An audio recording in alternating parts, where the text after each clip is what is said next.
From the Pix 11 Social Media Center, she's got more than 30 years on the streets as an investigative reporter. Now, Pix 11's Mary Murphy takes you deep into the world of cold cases, terrorism, America's drug crisis, and more. These are the Mary Murphy Files.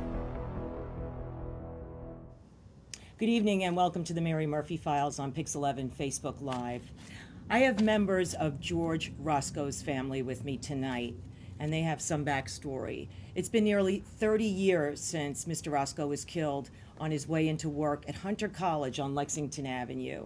And his daughter, Alicia, got in touch with me several years ago for help solving this mystery. And she has her whole network here of her brother, her daughter, her son, who's my buddy, Alante Williams, known as Buddha. He's going to be a star one day. But, you know, they've all been impacted by what happened with their dad and their grandfather. And I want to show you this mystery segment that I did not so long ago. And now we're going to be marking the 30th anniversary of his unsolved case. I was 12, just before my 13th birthday. Alicia Williams' last memory with her father was checking out of a hotel in North Carolina after visiting relatives. Her big brother Alan was proud of their dad's promotion at Hunter College to acting director of housekeeping services. He worked from the ground up. You know, he'd do office building cleaning and stuff like that, stripping floors, waxing. George Roscoe was divorced from their mom, but he always made time for his children. My father, he was there. They also knew his lady friends. I knew 3.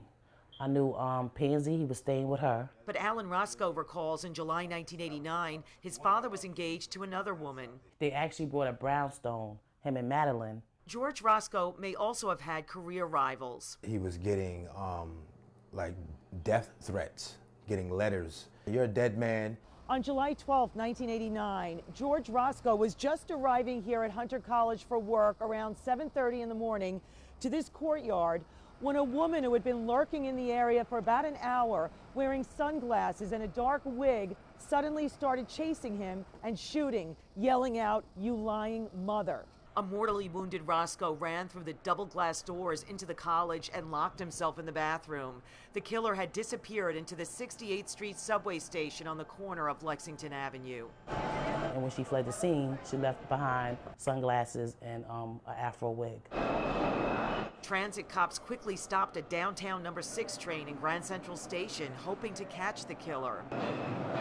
But she had vanished. Nearly 30 years later, Alicia and Alan are left with a fading headline from July 13th, 1989. Front page, second page, third page, went away. The murder file remains in Manhattan's 19th precinct.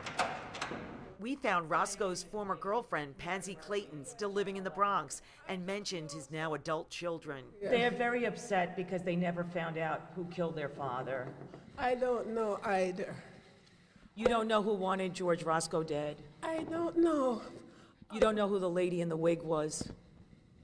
Miss, I don't know anything. I work at a little nursing home at that time at Pelham Parkway, and I go to work. Pansy Clayton told us she didn't know Roscoe was engaged, but did know he'd received threatening letters at Hunter and said it was related to workers doing asbestos removal. Clayton said George Roscoe came to her house the day before he was killed, but she wasn't home. Don't make me cry. Why?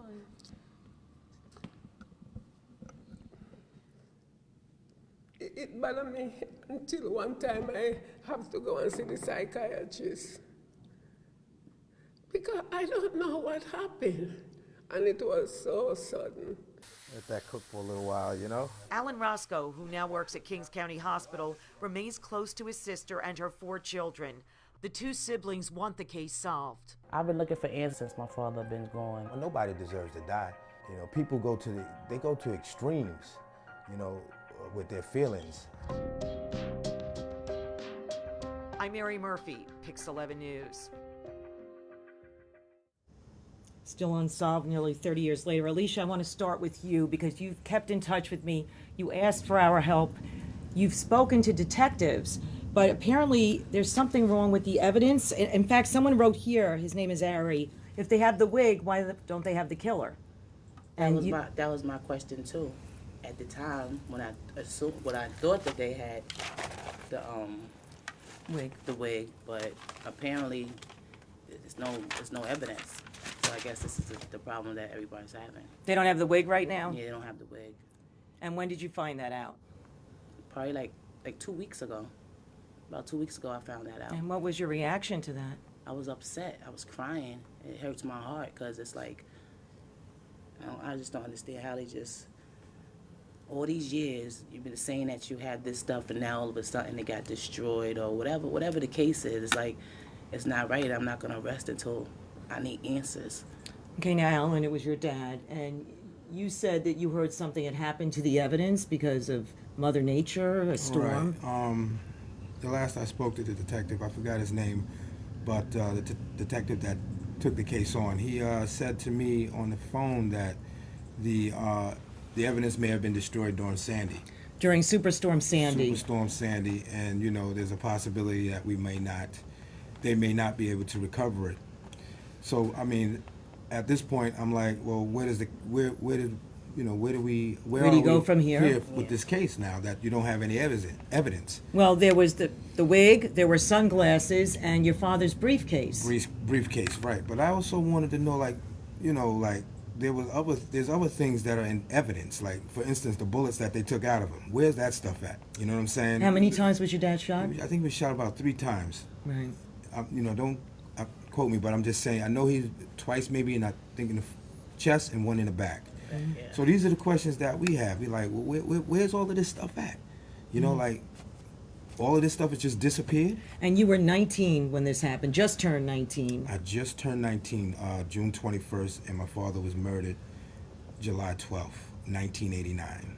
And almost 30 years, and you were proud of him because he had been promoted. Yeah, my father, like I said before, he was a hard-working man. He came from the bottom, and he he went to school. He went back to school, got his high school diploma, then went to York College, got his degrees.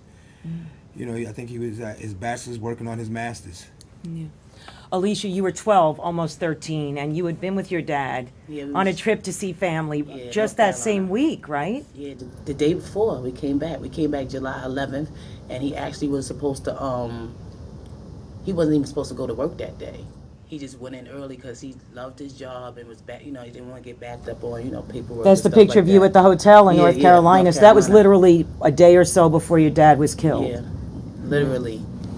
Now, your own children, I don't know how old your daughter is, Alicia. 19. You're 19. You're the same age that your uncle was Right. when his father was killed, your grandfather. And Alante, known as... 10. You're 10. So you were kind of close in age to when your mom was when her dad was killed. How has this affected your family?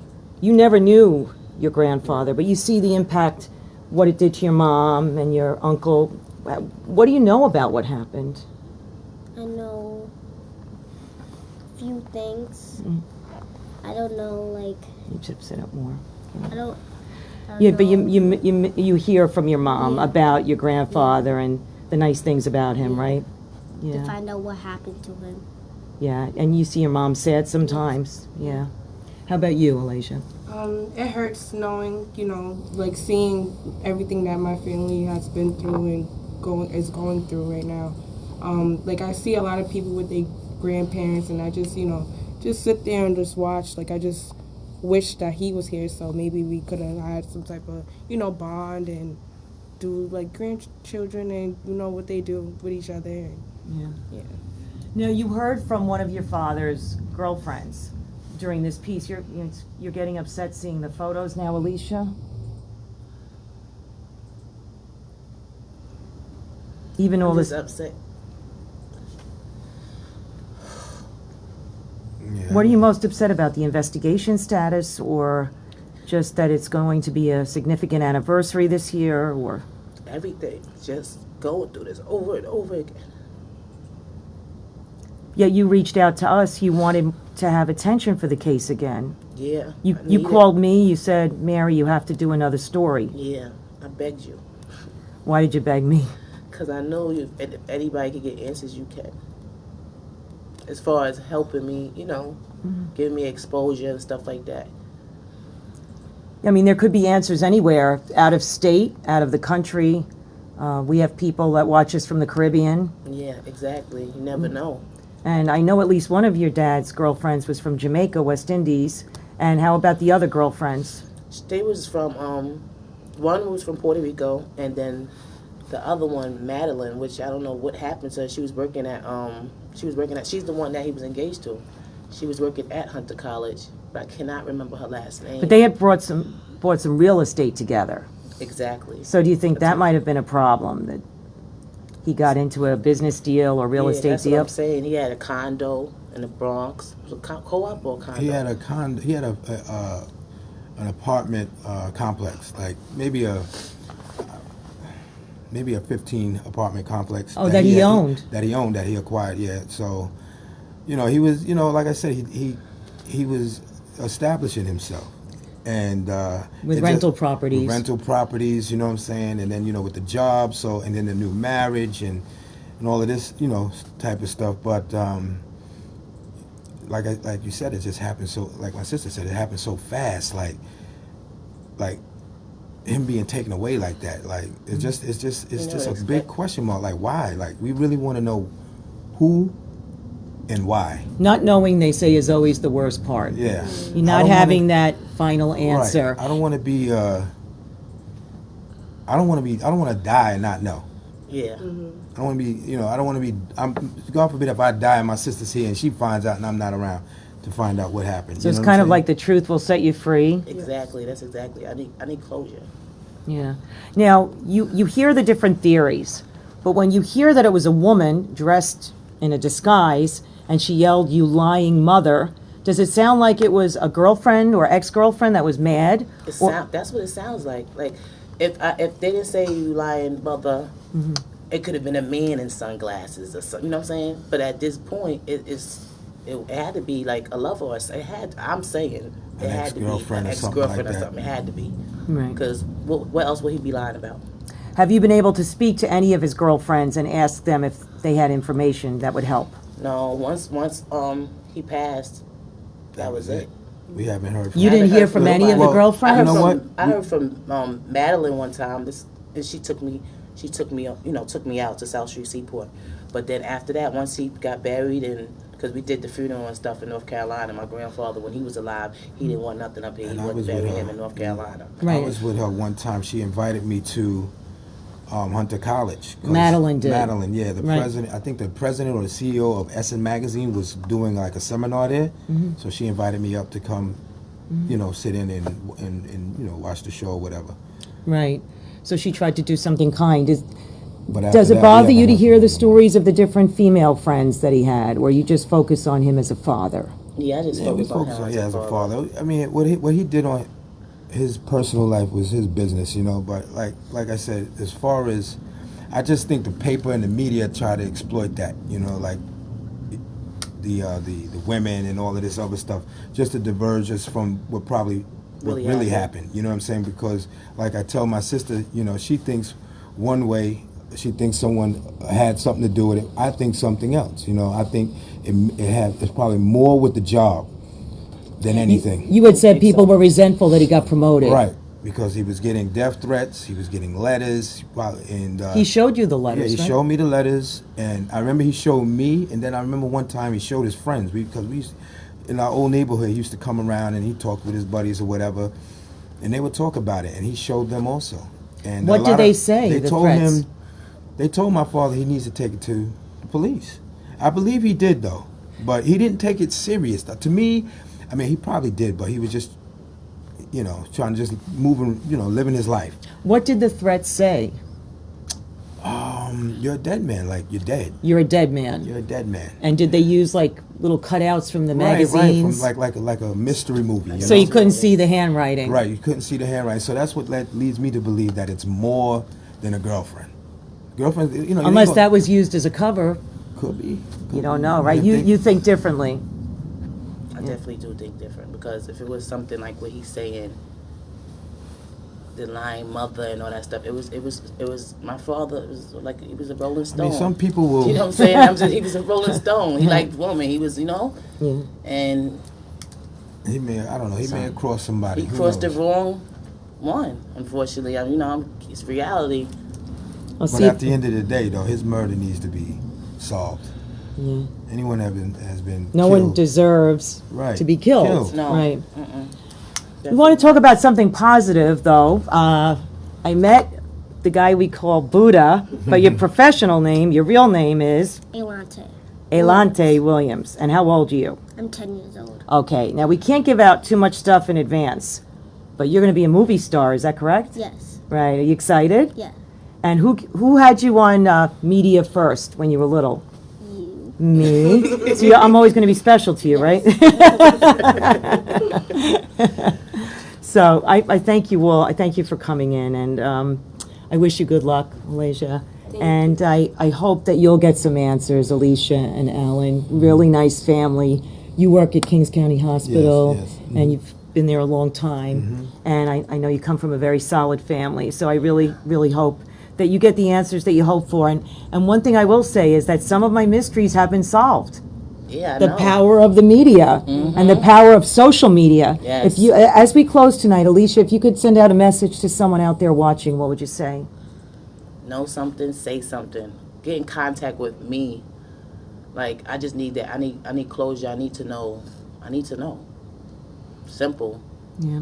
Well, I hope our viewers will share this, and if it's shared in enough places, someone may come forward. So I thank you all for being here this evening Thank you for having us. on the Thank Mary you for Murphy having us. Files. Thank Thank you. you. Thank you so much. Really nice I family. love her.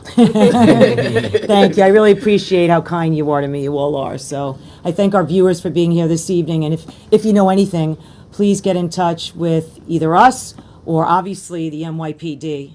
The detectives, they do a good job. When they get a lead, they follow it. So thank you again, and I'll be back. Actually, I won't be back next Monday. I'll be on vacation. So I'll see you when I come back, and I thank you again for all your support. Good night.